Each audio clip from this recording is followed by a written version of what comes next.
세상은 전쟁 속에 있습니다. 우리가 전쟁을 해서라도 넓은 영토를 차지해야 합니다. 우리가 강도짓을 해서라도 굶주린 배를 채워야 합니다.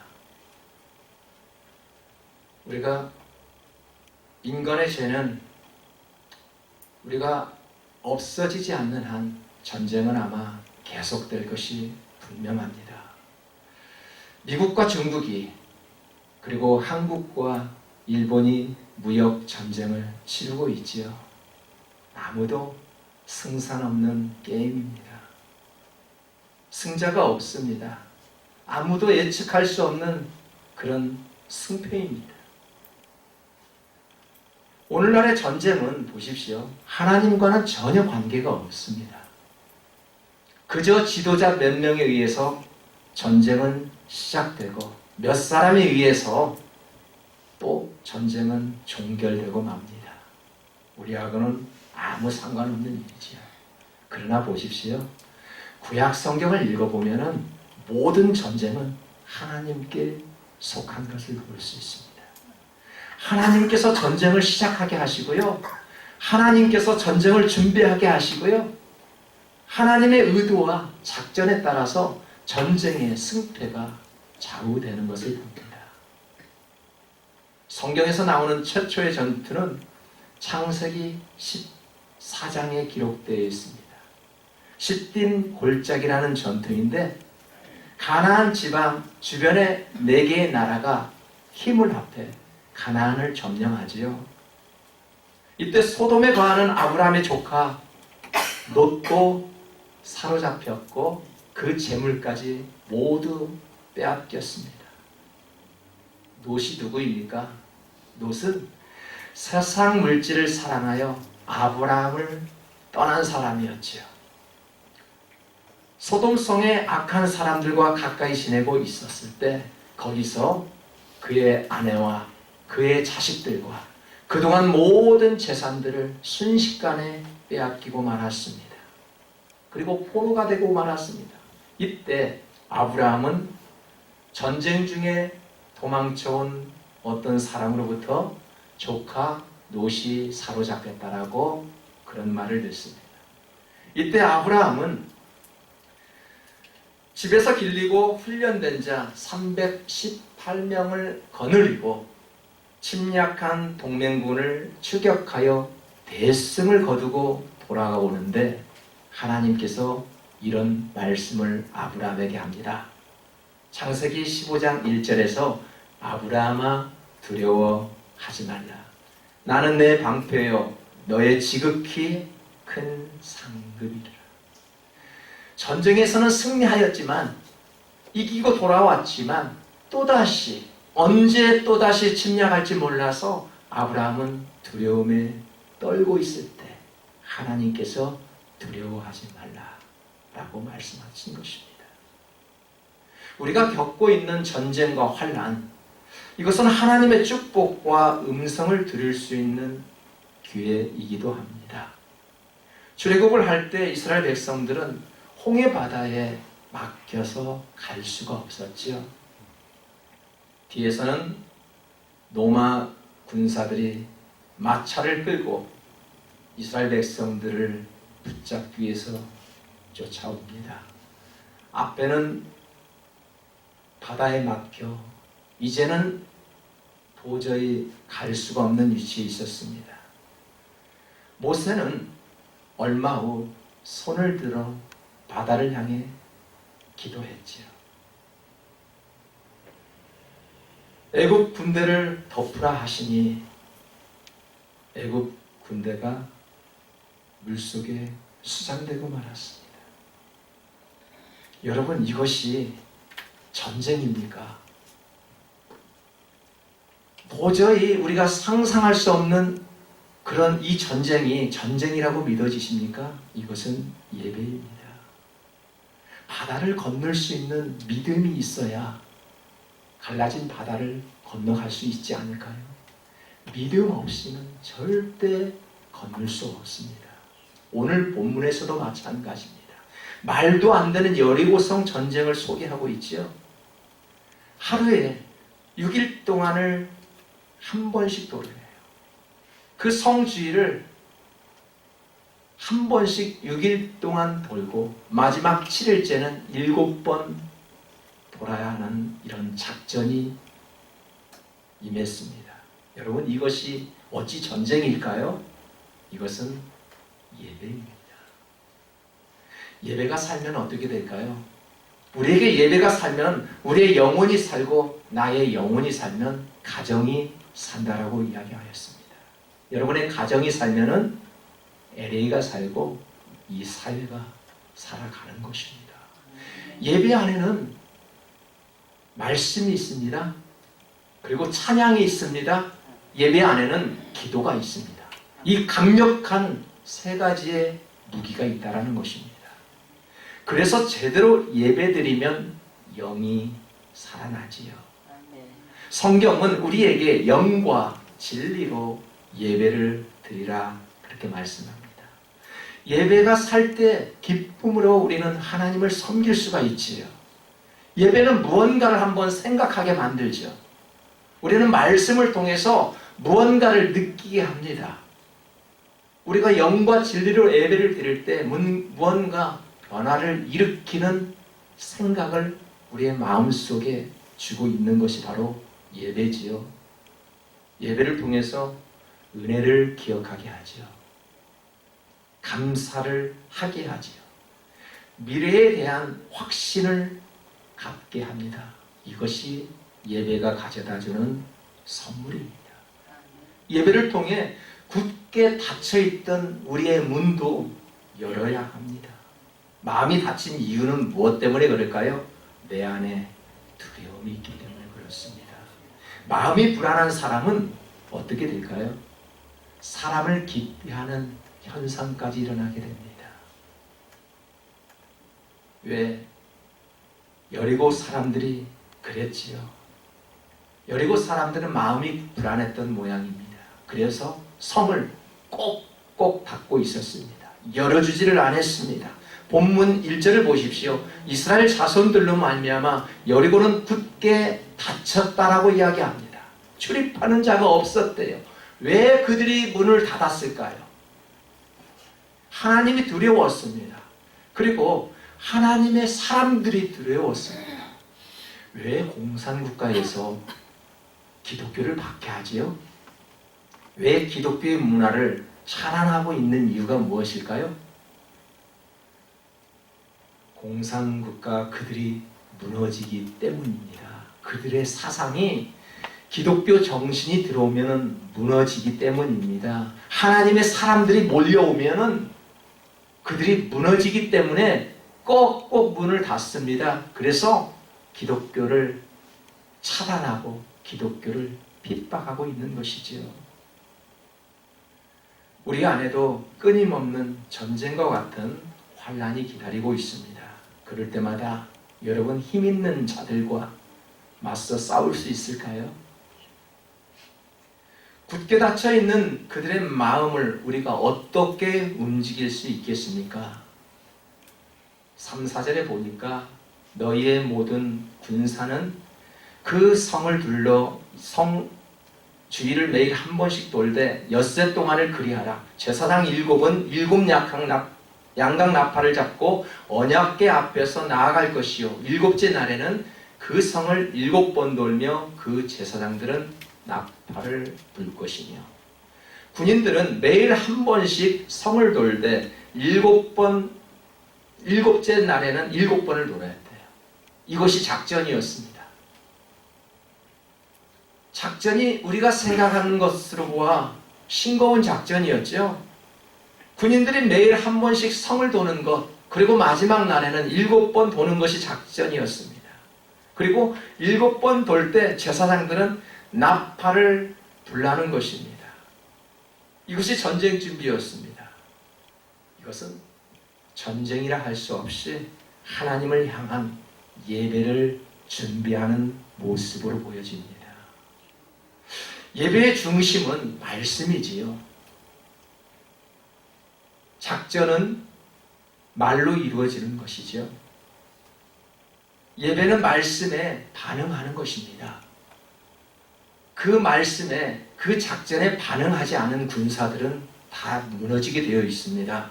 하나님 말씀을 제대로 듣고 순종하나에 따라서 결과는 달라지죠. 그 말씀에 우리가 어떻게 행하느냐에 따라서 결과는 완전히 달라집니다. 전쟁을 보니까 여리고 성을 무너뜨릴 수 있는 작전은 성벽을 부수고 땅굴을 파는 것이 아니었습니다. 돌멩이를 던지는 것도 아니었습니다. 그저 성을 돌며 나팔을 부는 것이 최고의 작전이었습니다. 고고학자들에 의하면은 이 여리고 성은 엄청난 양의 흙으로 담을 쌓았다고 합니다. 아주 견고한 담, 도저히 무너질 수 없는 그러한 담, 그런 성으로 둘러싸여 있는 성이 여리고 성이었다라고 합니다.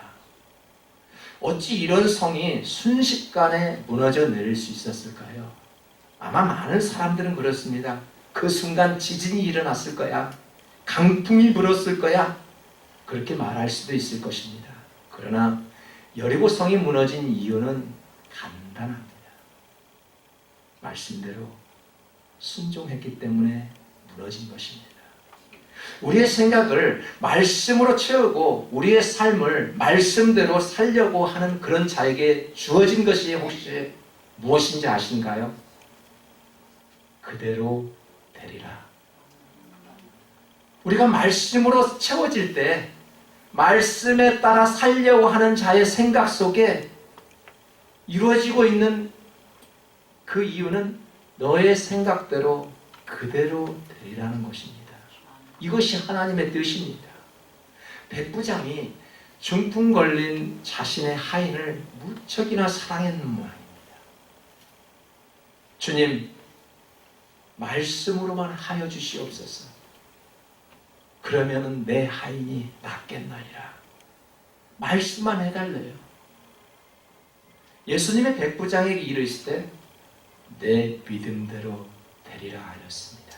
백부장의 믿음이 얼마나 좋았으면 네 생각대로 되리라, 그러면 네 하인이 나을 것이라는 것입니다. 여러분, 우리의 마음이 깨끗하고 우리의 마음속에 말씀으로 가득 차 있을 때 더 이상 묻지 않습니다. 너의 믿음대로 될지어라. 우리가 믿음 없이 기도하지요. 말씀에 따라 살지 않고 기도합니까?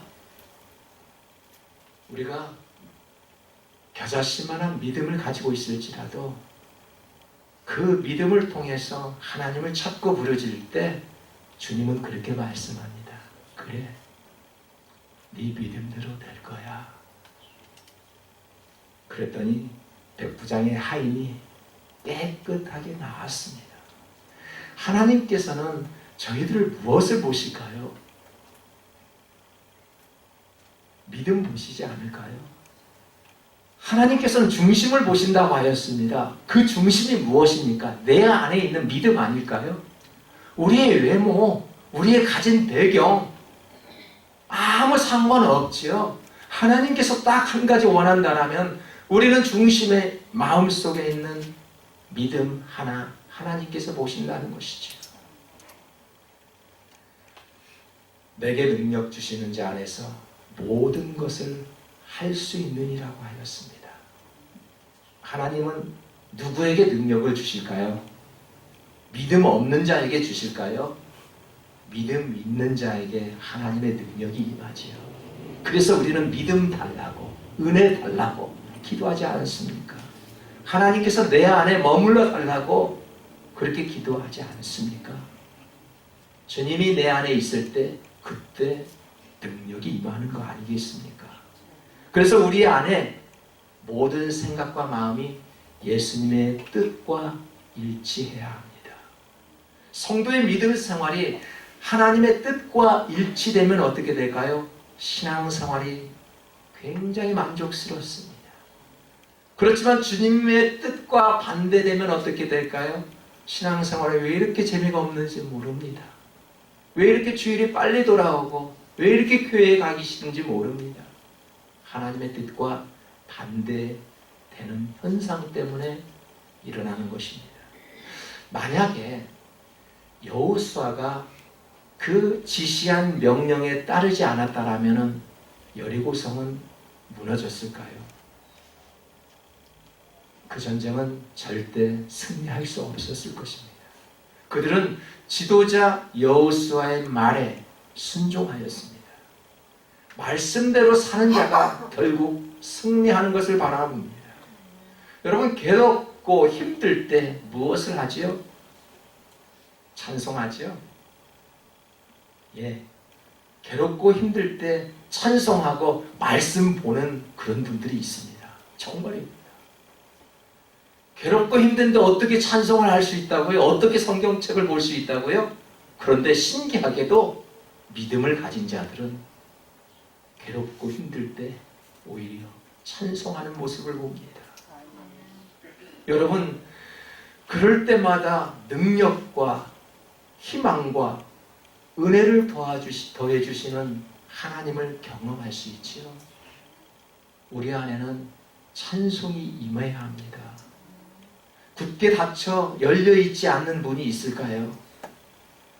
찬양으로 이길 수 있기를 바랍니다.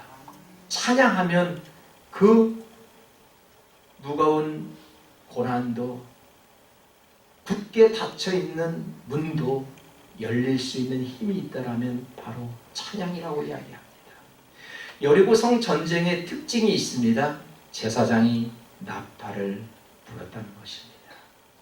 나팔을 불 때 힘차게 군사들은 돌진하였다는 것입니다. 우리가 본문 5절에 보니까 제사장들이 양각 나팔을 길게 불어 그 나팔 소리가 너희에게 들릴 때에는 백성은 다 큰 소리로 외쳐 부를 것이라. 그리하면 그 성벽이 무너져 내리리니 백성은 각기 앞으로 올라갈지니라 하시네. 이스라엘 군대들은 찬양팀을 앞세워 전쟁하는 모습을 여기저기에서 엿볼 수 있지요.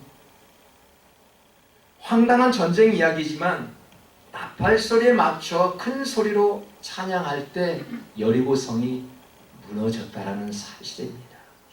이것이 전쟁입니까? 이것은 예배입니다. 여호사밧 왕 때에는 노래하는 자들을 몇 명 선택하여 가운을 입히고 군사들 앞에 제일 먼저 앞세워 전쟁터에 나아가게 하였지요. 어떻게 됐습니까? 대승을 거두었습니다.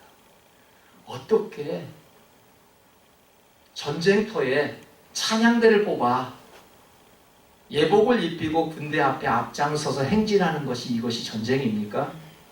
이것은 하나님을 향한 예배입니다.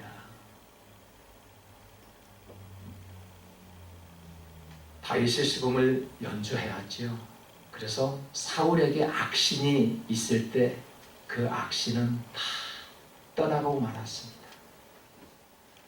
다윗이 얼마나 찬양을 사모하고 하나님을 향한 그런 그리움 때문에 수금을 타며 연주할 때 그 악신이 물러나갔습니다. 바울과 실라가 전도한다고 감옥에 붙잡혀 있을 때 모든 문들은 꼭꼭 잠겨 있었죠. 그때 그들이 할 수 있는 것은 오직 찬양이었습니다. 그때 어떻게 되었습니까? 옥문이 열리고 지진이 일어나 모든 문들이 다 풀려 나갈 수 있었습니다. 이것이 바로 찬양입니다. 하나님께 찬양 중에 모든 역사하심을 봅니다. 우리가 하나님을 향해 찬양할 때 하나님은 그때 임재하심을 우리는 느껴집니다. 실패해야 되는 두려움, 절망과 좌절이 있거든 우리가 말씀과 찬양으로 이겨낼 수 있어야 합니다. 의사도 고칠 수 없는 병이 있지요. 믿음 없는 사람들도 그때만큼은 기도한다고 한대요. 내 몸을 의사한테 맡겼더니 의사도 포기한 후 찾아온 것이 그때 기도한다고 합니다. 고칠 수 없는 병, 하나님께서 함께 하시면 그 병도 고칠 수 있다라는 사실이죠. 여러분, 우리가 감옥문이 잠기고 닫힌 성문이 열릴 수 있는 방법이 있다라면 하나님을 향한 찬양의 입술을 소유하고 있다는 것입니다. 우리가 형통할 때는 감사와 찬양이 쉬워 보이지요. 마음 편할 때는 누구도 웃을 수 있는 것입니다. 내 마음이 슬플 때 내 얼굴에서 웃음이 나올 수 있을까요? 그런데 믿음의 사람들은 그렇지 않다고 합니다. 형통할 때에도 감사와 찬양하지만 슬플 때에도 괴로울 때에도 슬픈 그 마음을 뒤로 하고 하나님 앞에 찬양을 하고 하나님 앞에 감사를 한대요. 그것이 다르지요. 믿는 자와 믿지 않는 자의 다름이 바로 그것입니다. 우리가 여리고성처럼 굳게 닫혀 잘 풀리지 않는 그런 인생을 우리는 경험하기도 합니다. 높은 장벽에 망연자실할 때도 있지요. 죄악의 감옥에 갇히고 인간관계에서도 눈물을 흘릴 때가 있습니다. 이때 하나님을 원망하고 남을 원망하면 어리석음을 더욱더 우리 마음 가운데 심어주게 됩니다. 이럴 때마다 우리의 연약함을 하나님 앞에 간구하며 벌떡 일어나 하나님께 경배할 수 있는 그런 자리로 나아가야 합니다. 빌립보서 4장 6절과 7절에 보니까 아무것도 염려하지 말고 다만 모든 일에 기도와 간구로 너희 구할 것을 감사함으로 하나님께 아뢰라. 그리하면 모든 지각에 뛰어난 하나님의 평강이 그리스도 예수 안에서 너희 마음과 생각을 지키시리라 라고 하였습니다. 막힌 담이 있거든 뚫게 하시는 하나님께 기도해야 합니다. 처음에는 우리가 맹맹하겠지만은 막힌 담이 있거든 사람과의 관계가 큰 장벽으로 쌓여 있지만 먼저 찾아가 오해를 풀어야 회복이 됩니다. 섭섭한 마음이 있다라고 찾아가 소통이 될 때 오해가 풀어지게 되어 있지요. 가로막힌 장벽이 무너지고 동서독이 통일되어 한 나라가 되었던 것처럼 막힌 담이 허물어지도록 하나님 앞에 간구해야 합니다. 본문 5절을 다시 한번 우리 다 같이 한번 읽을까요? 제사장들이 양각 나팔을 길게 불어 그 나팔 소리가 너희에게 들릴 때에는 백성은 다 큰 소리로 외쳐 부를 것이라. 그리하면 그 성벽이 무너져 내리리니 백성은 각기 앞으로 올라갈지니라 하시네. 나팔을 길게 불 때 큰 함성을 지르라. 그리하면 성벽이 무너져 내릴 것이다. 그때 이스라엘 군대는 진격하라. 지금 이 말씀이에요. 여러분, 이 말씀이 과연 전쟁이라고 생각합니까? 이것은 예배입니다. 실제 상황은 전쟁이었지만 우리의 상식으로는 도저히 이해하고 납득할 수 없는 그러한 어설픈 전략이었습니다. 여리고 전쟁은 하나님께서 지시한 전쟁입니다. 만약 전쟁이라면 최신식 무기를 이들에게 줘야 되지 않을까요? 그런데 강력한 무기는 전혀 찾아볼 수가 없었습니다. 마치 계란으로 바위를 던지는 그런 승산 없는 전쟁을 치르게 하였습니다. 성경은 분명히 가르칩니다. 우리의 능력과 지혜로 깨닫는 방법이 아님을 알게 해 주셨습니다. 모든 것을 내려놓게 하였습니다. 빈손 들고 오직 하나님께만 의지하라고 약함을 강함으로 이끄시는 하나님만 바라보라는 그런 전쟁이었습니다. 사랑하는 성도 여러분, 평탄한 인생을 살다가도 우리는 높은 장벽을 경험할 수가 있지요. 어느 날 갑자기 골리앗과 같은 악한 사람이 우리 앞에 떡 하고 버티고 서 있을 때도 있지요. 그때는 기도하라는 사인으로 받아들이시면 틀림없을 것입니다. 예수님도 힘들 때 기도하였습니다.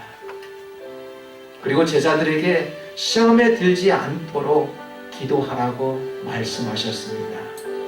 장벽이 가로막을 때 더욱 찬송의 나팔을 부시고 기도의 나팔을 부시고 더욱 하나님을 의지하고 말씀을 방패 삼아 어디에서 무엇을 하든지 예배하는 마음 가운데 머물 수 있는 선한 믿음귀 성도들 모두 되시기를 주님의 이름으로 축복합니다.